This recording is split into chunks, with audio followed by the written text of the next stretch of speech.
أستاذ أمير أكاديمية أمير رايتنج أكاديمي أكاديمية أمير أكاديمية فرقة أستاذ أمير سكولك أمير magacaygu waa maxamed cabdullaahi maxamuud waxaan ka qalin jebiyey iskuulka Amir Rahan Writing Academy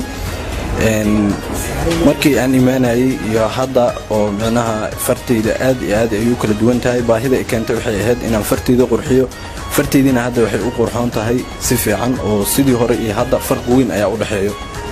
isbedel aad iyo aad u weyn ayaan dareemayaa markii hore fartayda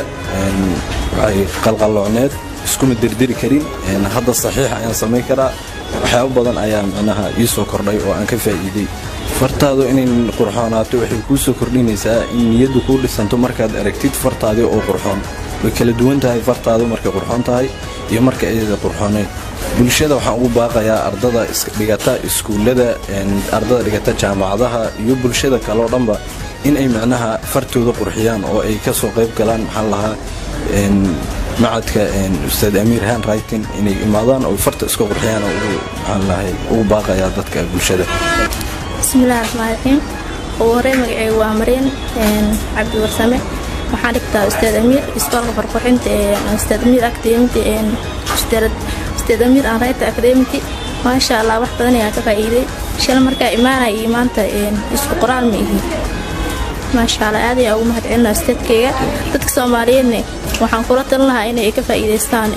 farqurxinta aad iyo aad u bogaanin lahaa kolkan horta waxaan soo biiray 2019 aakhirka ku soo biiray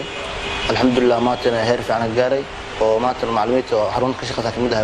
macluumaadka kamid ah ma sha Allah farq aad u dhaxeeya oo wal dareem karaa qof markuu isbedel ku dhacdo fartii hore aan qoro jiray maba ana wala boo jiray laakiin maanta isbedel aad u weyn ay dareem bulshada waxa leeyahay insha Allah fartaada qurxi waa qayb kamid ah noloshaada أكاديمية فرقة أستاذ أمير وحاكسو بيري 13 بشي جون سنة كامليسة ما شاء الله وحي أفر بدنا كفائدة أكاديمية دكتور أستاذ أمير حيكوتالا باروبح ما شاء الله فرق بلارنا أو دحي مثل فرق بلارنا أو دحي مركا كسو بيري إيمان تدانا مروي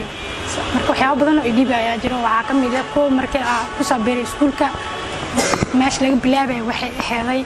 حرفك إيه مركا حرفكاس wuxuu ku qaatay waqti fara badan in la fahmisiyo xitaa markii hore tan arday iskuul soo dhigta ahay oo arday jirtaan bilaw ma ahayn